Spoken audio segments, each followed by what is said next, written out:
About double angle formulae, sine 2x and cos 2x, you need to churn out the standard forms of those.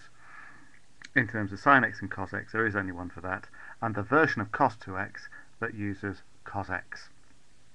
If you can't get these 2 marks, then you're not going to be able to do part B, but there is a great big fat re-entry point in part C, which we'll come back to in a minute. Now, assuming you can do for part A, then for part B, you can fake a solution to without really fully understanding what's going on, because sine 2x on the left hand side you know is going to be expressed by your answer from earlier minus tan x. Now, to do this properly, you should keep going from here and end up getting the right hand side. However, for the purpose of getting something with 4 marks, if you work backwards from this, we know that that's going to be tan x times whatever cos 2x is, which you did up here, and if you did that correctly, you'll have a minus 1. You'll have some expression take away 1. And comparing where we're starting from with where we want to get to, we can see that the minus tan x is there, tan x times minus 1.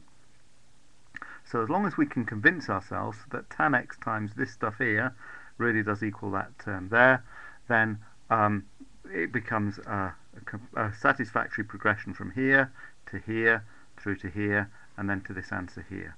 And if you write down those 4 things in that order, then you probably will get all 3 marks. I'll do a separate video to show how you can more convincingly get from this to this if you're stuck with that. But we've probably got enough of a framework here, as I say, to get you 3 marks.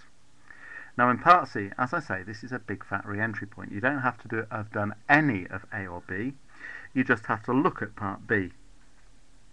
In part C, we see that this is the same as what we had up here. So of course the equation we've really got to solve is going to be tan x times cos 2x equals 0. That's where part B comes in.